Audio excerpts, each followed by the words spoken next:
Hey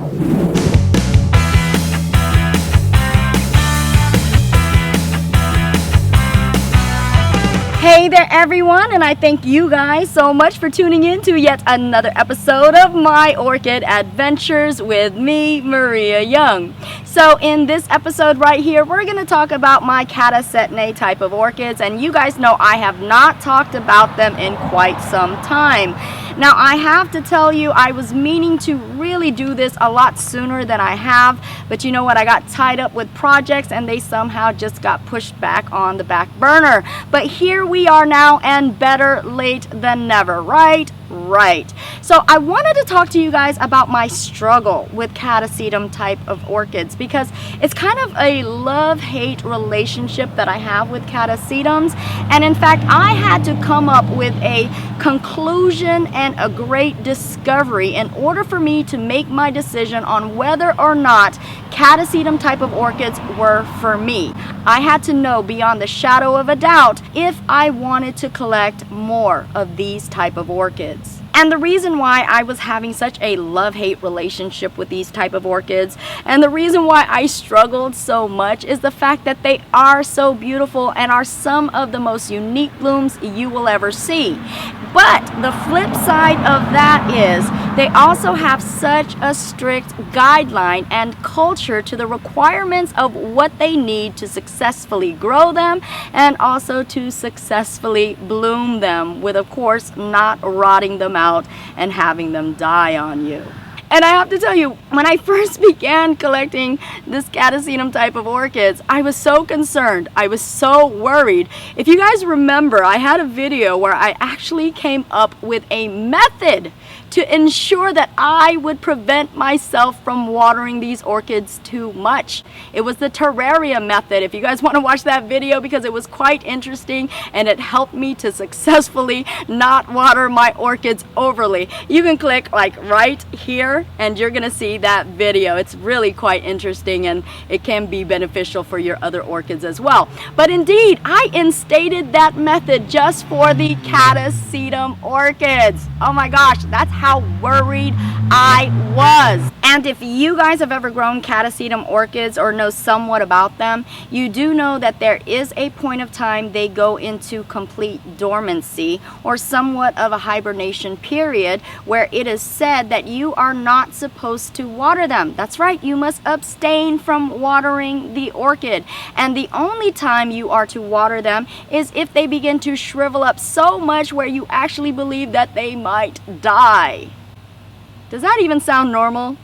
Don't water your orchids unless they shrivel up so much and they look like they are about to die.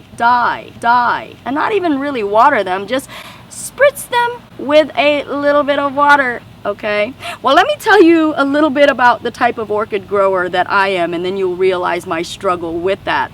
I love to water my orchids. That is one of my highlights of caring for my orchids, and is actually the reason why I collect so many Vandaceous orchids, because I love the roots. I love to watch them turn green. I love to watch the tips growing. Again, that is my highlight, probably second to actually watching the orchid bloom.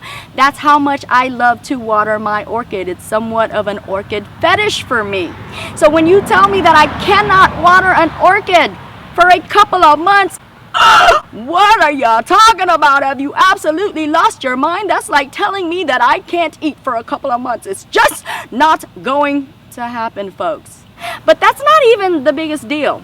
Here's the kicker, folks. Not only do you have to deal with that issue, now we have to deal with the issue when it begins to come out of dormancy, and that's going to be around the springtime, of course, and when the new growths start to grow. Now we're going to have to wait until the leaves and the roots are sufficient enough. They have to be a certain size for us to begin to water our orchids. But not watering our orchids as normal, folks, oh no, it can't be that easy, right? We have to gradually water our orchids now, because we're in fear that we may rot our Catasetums. So we are to just spritz the outer rim of the pot media. That's it. Don't fully water them. We're going to have to gradually work our way until we can fully water them. And usually when the Catasetum is now at a decent size. So indeed, there is a struggle and a frustration to growing Catasetum orchids successfully, right? And I have to tell you folks, it was just a burden on me. It was a weight on my shoulders to not be capable of watering these orchids. I have to tell you, I was so rebellious. I had such an attitude. I didn't go with the flow and I didn't go with the norm. I just didn't do it. So now I'm going to show you what my rebellious orchid heart has purchased me. Let's go ahead and take a look at my Catasetum orchids now. Okay, folks, are you guys ready? Are you ready? Dun dun dun dun dun dun dun dun dun. And here they are all now. But let's take an individual look at each one. And the first one up is a Catasetum Tenebrosum. And looking into the media, you see those roots growing, and looking at the leaves, you see it is very, very healthy. Look at that. Yay! And this one right here is a Catasetum type Taiwan orange. And speaking of not always following rules and regulations, this one in particular, I have mounted it. And it is not in the common way that we normally see Catasetums, but indeed I decided to try something new. We'll see how it works for us. And as you can see, as of right now, it is looking very, very healthy and also very happy. And if we take a close look, I only mounted this, I want to say about maybe 2 weeks at the most, probably even less than that, but you are beginning to see some of the roots beginning to come out. So indeed, she is doing well, and I see big, big things for this gal. And this one is a Catasetum orchid glade, Jack of Diamond. Now, this little guy right here actually did not bloom for me last year. It was just a small little seedling. And the funny thing about this particular one is the fact that, look here, these older bulbs never did lose their leaves. And as you can see, this is alive and well and healthy, and even though this is quite a little guy, I was so shocked that this decided to give me 2 new growths this year, and I'm hoping this will be big enough to give me some flowers. So excited. And next up is a Catasetum orchid glade crossed with a Cenotes chlorochelon. And this one right here is gonna be quite the big uns, already a good size. And it did bloom for me last year, so I'm hoping it will bloom for me again this year. And if we take a look inside of the pot, you are seeing all of those healthy roots. And of course, you are also seeing the roots coming to the side as well. So indeed, this one is growing quite well, as you guys can see. And this one right here is a Frederick Clark After Dark Sun Valley Orchid Black Pearl. Now this one right here is another big uns. It's actually bigger than the one that I just showed you. Now unfortunately last year we did not get this to bloom, so I'm hoping this year, finger crossing, that we can appreciate and really love the beautiful dark blooms that this is so popular and very known for. And this one right here is one of my newer Catasetums. This is a Catasetum planiceps. This one right here is another very nice sized and healthy Catasetum. Now this will actually bloom a helmet shaped blossom. Now I know many of you guys have said it is the female bloom that actually looks like a helmet shape, but in actual reality in this particular case it does not matter if it is a male or a female. All of the blooms will actually come looking like a helmet shape. And this particular sad looking orchid right here is commonly known as the swan orchid. So right now, as you can see, it is an ugly duckling, but it will grow to bloom such beautiful green and huge blossoms. Now unfortunately I did leave this outdoors, and that's why you are seeing it without a pot, because we have been getting heavy rains and this is absolutely drenched. I'm hoping to get this to dry, and as you can see though, they do have quite healthy roots right here, and it is growing quite well if it hadn't been for the sun that actually burned these leaves. But we have great hopes that this will recover well and bloom for us. And do you guys remember this orchid in particular right here? This is actually a very huge size already. And if you remember, this actually looks similar to how it looked last year. This is the orchid that we did the terrarium method with. And as you can see, it is alive, well, and very, very healthy. The only difference is it produced one new growth, two new growth, and if we take a look down here, you will also see a third new growth right there. So this is producing us one more new growth of the actual pseudobulbs. So yay, I am very, very happy, and I'm keeping my fingers crossed that this will bloom for us this year.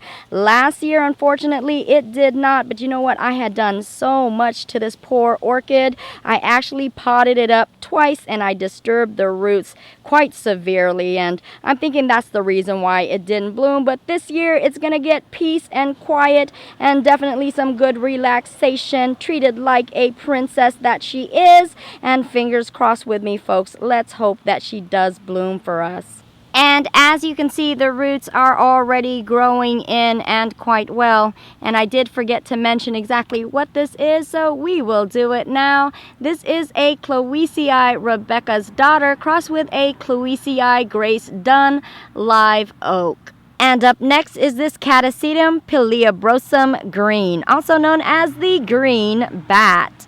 And if you guys remember correctly, this is the Catasetum that absolutely drove me batty. If you guys didn't see that video, you have to check it out. This is the link right here to check out that video. So again, this is one that really drove me batty. So beautiful is the bloom, so unique. I have never seen a bloom like it.